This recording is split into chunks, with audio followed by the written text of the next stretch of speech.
Amados irmãos, a paz do Senhor Jesus. Amém. Todos em pé, por gentileza. Evangelho de Jesus, segundo São João, capítulo 14.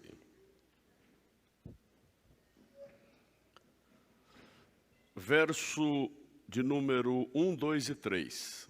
Diz assim a palavra: Não se turbe o vosso coração, credes em Deus, crede também em mim.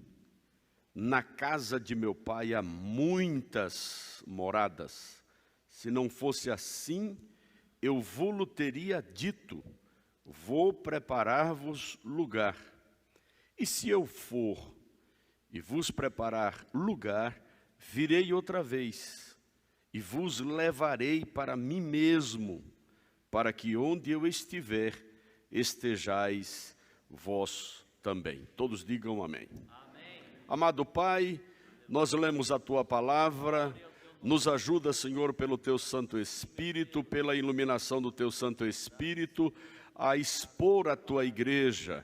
Fala comigo, fala com a Tua igreja, fala com Teu povo, os Teus filhos e as Tuas filhas que acompanham, Senhor, pela internet, também alcança-as e alcança-os com a Tua palavra. Pai eterno, que de bom grado a Tua igreja receba a Tua palavra nesta noite. Nós oramos em nome de Jesus e todos digam amém. Podeis assentar, amados irmãos. Glórias ao Senhor. Queridos, diante de horrendos acontecimentos, terríveis acontecimentos, que estavam para acontecer, desculpe a redundância, que estavam para suceder, Jesus chama os discípulos e profere estas palavras animadoras, palavras consoladoras. Acontecimentos como a própria partida de Jesus. O verso 36 do capítulo de número 13 diz isto, que Jesus falou a Simão Pedro: Senhor, para onde vais? Jesus lhe respondeu: para onde eu vou não podes agora seguir-me, mas depois me seguirás. Veja que Jesus estava a caminho do Calvário, a caminho do Gólgota, e falou esta palavra, como disse, animadora aos discípulos. Outro fato também, Jesus estava e sabia que Judas haveria de traí-lo. É uma outra situação que nós caracterizaríamos na jornada de Jesus como sendo um fato terrível, que o mestre teve que enfrentar. Um dos seus chamados discípulos, aqueles que faziam parte do colégio apostólico, estava agora na iminência de traí-lo, de trair a pessoa bendita de Jesus. Então Jesus profere estas palavras: não se turbe o vosso coração, credes em Deus, crede também em mim. Amado, a perturbação, ela é algo que agita o coração. A perturbação não é, digamos assim, aspas, privilégio do homem mortal. Não é somente o homem mortal, quer dizer, o homem comum, que tem o coração perturbado, o coração agitado. Aliás, a expressão aqui, turbar, não se turbe o coração. No original, a ideia é de agitar o coração agitado. A ideia também é de coração turvado como a água. Uma água turva é uma água sem brilho, uma água sem limpidez, uma água não cristalina. Jesus então está dizendo aqui, para que não nos agitemos, para que não nos inquietemos, para que não venhamos a ter o nosso coração opaco, o coração sem brilho, coração opaco, coração sem brilho, coração turvado pelas águas agitadas do problema e da vida. Tudo que nós temos que fazer nesta caminhada, nessa trajetória, jornada da vida, jornada existencial, que enfrentamos as mais variadas situações contrárias e adversas à nossa fé, não somente à nossa fé, mas situações adversas à própria existência humana. Nós temos que guardar o nosso coração. A Bíblia diz de tudo que tem que guardar. O que é que a Bíblia diz? Guarda o teu coração, porque é dele que procede todas as saídas da vida. Está escrito em Provérbios capítulo de número 4, parece que verso 23. De tudo que tem que guardar. Coloca aí na tela isto, toda a igreja já. Sobre tudo o que se deve,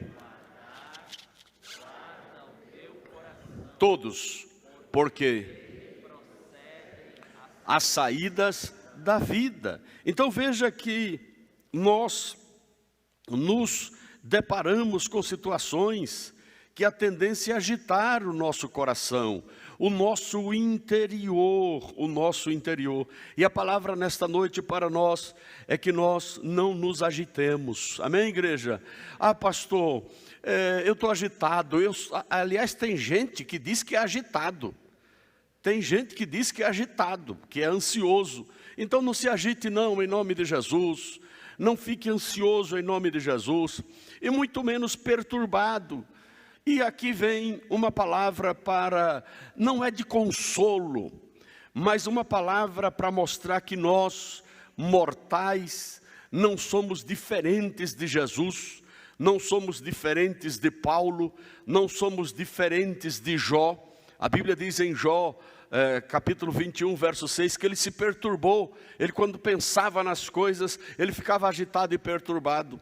Livro de Atos 16, verso 18.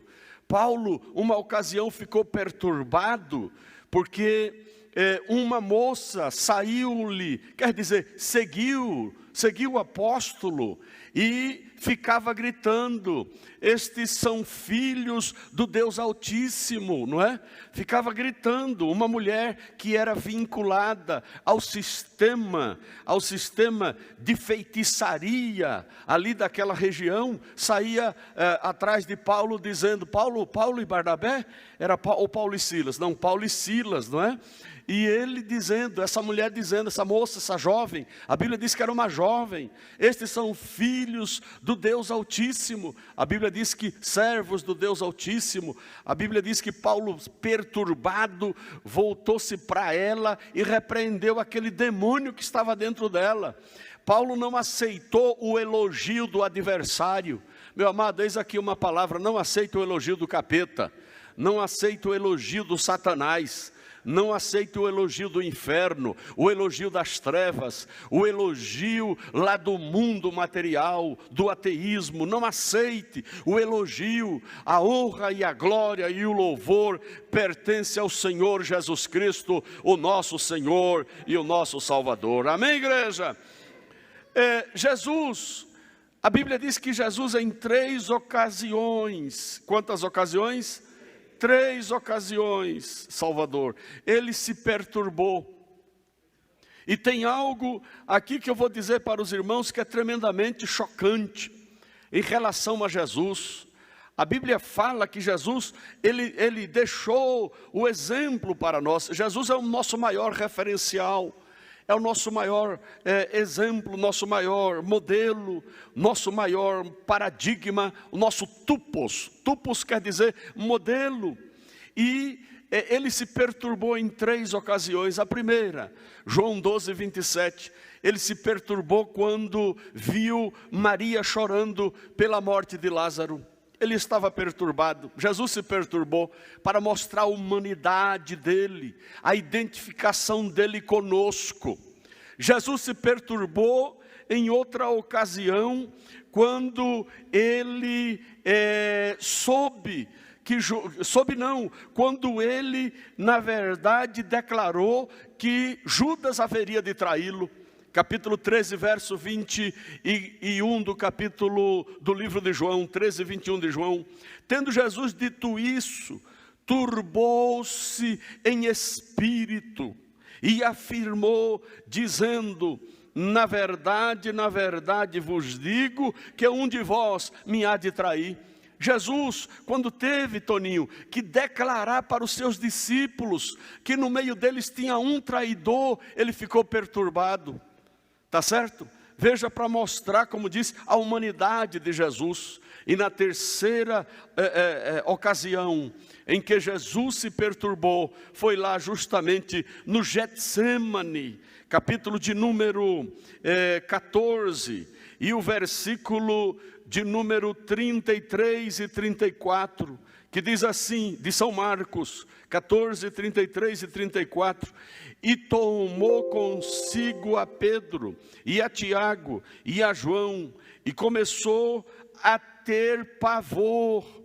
Aqui o pavor era tão intenso, ele começou a angustiar-se, ele ficou aturdido, diz respeito a um vareio mental, a uma dificuldade de raciocinar.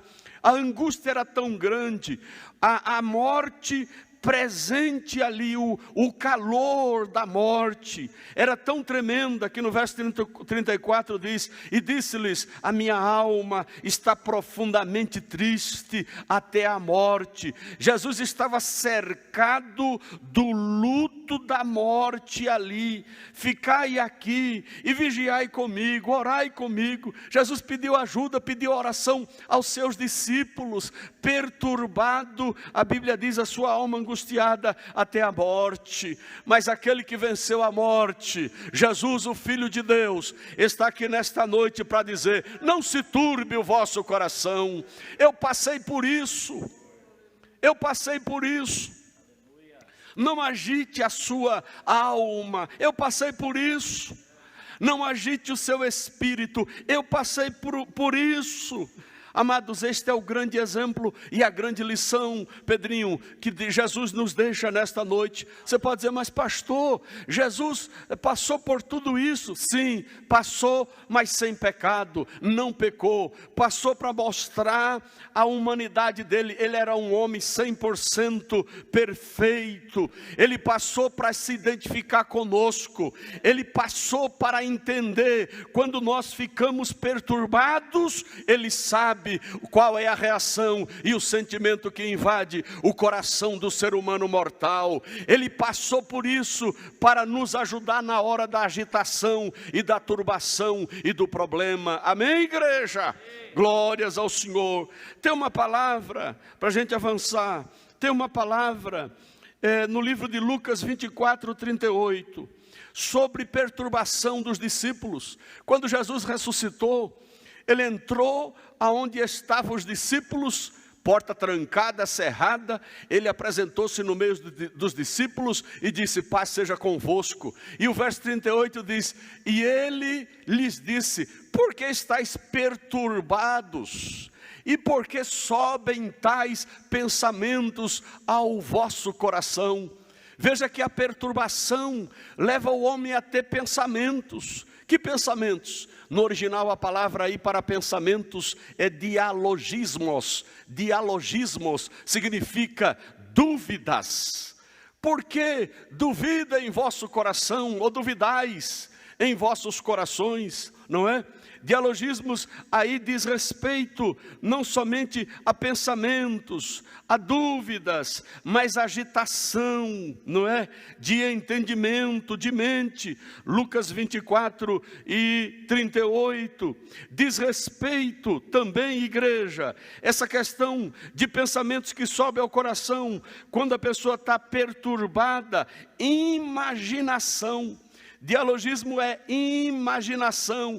Aí vem com a perturbação, a imaginação, a criação de ideias, a maquinação, abre-se brecha. O diabo coloca aí a cunha dele, de repente você está agindo e fazendo coisas que não agradam a Deus. Mas o sangue de Jesus tem poder. A palavra do Senhor nesta noite tem poder para tirar esta agitação do seu coração e você ter a sua mente conservada e guardada para raciocinar aquilo que é correto e aquilo que é lógico e aquilo que é aceitável e agradável diante do nosso Pai. Quem pode levantar a mão e glorificar o nome do Senhor? Amém, igreja? Coloque a mão no coração. Eu sei que tem pessoas aqui nesta noite que está com o coração agitado, perturbado, mas a palavra hoje é esta: não se turbe o vosso coração. Credes em Deus, crede também em mim. Há pessoas também que estão nos assistindo pela internet e que estão agitadas, angustiadas. Meu amado, isto leva, a perturbação leva à depressão, leva ao abatimento, leva à execração de alma e do espírito. Mas o Senhor nesta noite está nos dando a sua palavra para nós nos animarmos, para nós nos levantarmos e contra essa perturbação, sabermos que temos um Jesus que é poderoso para nos guardar, é poderoso para nos proteger. Amém, igreja? Deus seja louvado para todo sempre. Você pode dizer: pastor, de tudo isso que o senhor falou, sabe, a palavra é, você pode até se perturbar, mas não pecar. Diga para o seu irmão: pode até se perturbar, diga. Pode até se perturbar, mas não pecar. Você pode dizer: pastor, está na Bíblia? Isso está. Salmo de número 4, verso 4. Olha o que é que o salmista diz. Salmos de número 4, ou de número 4. Perturbai-vos e não pequeis, falai com o vosso coração sobre a vossa cama e calai-vos. Quem quer falar com o seu coração nesta noite? Quem quer? Eu quero. Fale com o seu coração. Não fale para a irmã Mariazinha, nem para o irmão Miguelzinho. Não tem esses irmãos de nome na igreja não é? Porque às vezes a irmã Mariazinha conta para a melhor amiga dela, a melhor amiga dela espalha para toda a igreja. O irmão Miguelzinho, a mesma coisa. Não faça isto. Conte para o seu coração, fale com o seu coração. Fale com o seu coração e Deus ouvirá lá do trono e te abençoará. Amém, igreja? Deus seja louvado. Registro aqui a saída que Jesus dá. Não se turbe o vosso coração. Ele primeiro diz: credes em Deus, credes também em mim. Diga, igreja: credes em Deus, crede também em mim. Jesus dá uma saída, dá um norte, dá uma direção para perturbação, agitação, aturdimento, não é? Inquietação, angústia, aflição. Crê na Trindade. Quando Jesus diz assim: credes em Deus e crede também em mim, ele estava implicitamente dizendo: creia no Espírito Santo. Aqui é crer na Trindade. Amém, igreja? Diga assim: crê na Trindade. Diga: crê na Trindade. A saída é crer na Trindade. Ah, meu amado, minha amada, você pode estar dizendo: mas eu vou, se eu crer em Deus, a perturbação vai sair. Eu vou te dizer, Ele vai estar contigo no meio da perturbação. Se eu creio em Jesus, a perturbação vai sair. Ele vai estar contigo no meio da perturbação. Se eu creio no Espírito Santo, a perturbação vai embora. Ele estará contigo no meio da perturbação. Creia na Trindade. Esta é a saída, esta é a palavra de Deus para a sua vida e para os nossos corações nesta noite. Amém, igreja? Olha, há uma palavra aqui que eu quero registrar como pensamento. A fé nunca começa resolvendo a tribulação. A fé nunca começa resolvendo a tribulação. Eu creio, a tribulação está resolvida. Eu creio, a perturbação está resolvida. Não, o pensador diz que a fé nunca começa resolvendo a tribulação, mas anula o poder sobre o nosso coração. Anula o poder da tribulação sobre o nosso interior. Anula o poder da perturbação sobre o nosso interior. Então quem tem fé tem a garantia de que o domínio, o poder, a influência da perturbação não ocorrerá na nossa alma e no nosso coração e no nosso interior. Quem recebe esta palavra nesta noite, Deus seja louvado, Deus te abençoe, que Deus te trate nesta noite, que Deus venha com cura interior para a sua vida nesta noite, que os maus pensamentos saiam, que a perturbação saia, que você está ouvindo vozes outras, saia nesta noite, no nome poderoso e eterno do Senhor Jesus, e você seja liberto, Não dê ouvido aos dialogismos da vida, ou seja, as imaginações, os pensamentos ruins, as dúvidas que surgem no coração do homem, no interior do homem. Credes em Deus e crede também em mim. Esta é a palavra do Senhor para as nossas vidas. A outra saída que Jesus dá, Ele estabelece aqui no verso 2, Ele dá a garantia: na casa de meu Pai há muitas moradas. Oh glória, amém igreja? Ele diz, creia na Trindade, creia que tem residência. Morada aqui é residência, residência fixa, residência. Creia na residência, na casa de meu Pai há muitas moradas. Jesus está afirmando, Ele está dizendo que tem morada, tanto é que tem aqui ponto e vírgula. Ele encerra a oração, tá certo? Ele encerra o pensamento, na casa de meu Pai há muitas moradas. Jesus, quando fala isso para os discípulos, claro que os discípulos logo eles pensam num modelo grande, vasto, cheio de pátios, cheio de áreas e departamentos e gabinetes que tinha no templo, lá em Jerusalém. Os discípulos, quando ouvem Jesus falar que na casa do Pai tem muitas moradas, os discípulos logo associam com a grandeza do templo terrestre, mas a casa que tem lá é muito maior, amém igreja? Cabe todo mundo, me cabe, te cabe, nós iremos para lá, estaremos com Ele para sempre, como Ele próprio garante na sua palavra. Glórias ao Senhor. Na casa de meu Pai há muitas moradas, tem muitas coisas na casa do Pai. O que você precisa tem na casa do Pai. Diga após mim esta frase tremenda: o que você precisa, diga, tem na casa do Pai. Quem recebe esta palavra nesta noite, o que você precisa, tem na casa do Pai. Eu preciso de amor, tem na casa do Pai. Eu preciso de perdão, tem na casa do Pai. Eu preciso de misericórdia, tem na casa do Pai. Eu preciso de disciplina, tem na casa do Pai. Eu preciso de repreensão, tem na casa do Pai. Eu preciso de amparo, tem na casa do Pai. Eu preciso de assistência, tem na casa do Pai. Eu preciso de discernimento, tem na casa do Pai. Eu preciso de restauração, tem na casa do Pai. Eu preciso de vida, tem na casa do Pai, porque Ele é maravilhoso. Glórias ao nome do Senhor. Amém, igreja? E para encerrar, Jesus estava dizendo que a perturbação do coração sairá também com a promessa.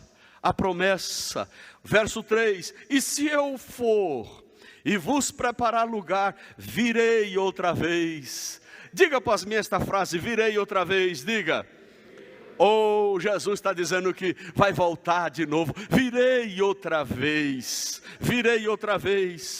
para vos, e vos levarei para mim mesmo. Eu gosto desta frase, e vos levarei para mim mesmo. Sabe qual é o desejo de Jesus hoje? É nos levar para Ele mesmo. é nos levar para Ele. Esse é o desejo de Jesus, é nos levar para Ele. O desejo de Jesus hoje é nos levar para Ele. O desejo de Jesus hoje é nos levar para Ele. O desejo de Jesus hoje é nos levar para Ele. O desejo de Jesus hoje é nos levar para Ele. Amém, igreja? Vai de um em um, mas de repente acontece hoje, de um em um vai na frente, o outro vai, mas de repente haverá o arrebatamento coletivo, aonde todos estaremos para sempre com o Senhor. Amém, igreja? Glórias a Deus. Não se turbe o vosso coração, saia daqui hoje descansado no Senhor, creia nesta providencial palavra para a sua vida. E olha, não se avexe não, como diz o nortista, com luta e provação e tribulação. Tem o comentário Moody, ele diz assim a respeito do contexto desta passagem que lemos. Ele fala: cada nova provação, como cada nova revelação, é uma chamada para a nossa fé. Eu vou repetir: cada nova provação, quer dizer, cada nova luta que enfrentamos, cada novo teste que passamos, cada nova angústia que sofremos e aflição, cada nova provação, como também cada nova revelação que temos da palavra, é um chamamento para a nossa fé. Você está na luta, Deus está te chamando para crer mais ainda nele. Crede também em mim. Está na bênção, Deus está te revelando coisas na palavra, Ele está te chamando mais ainda para crer nele, crer no Pai, no Filho e no Espírito Santo. Deus abençoe a todos.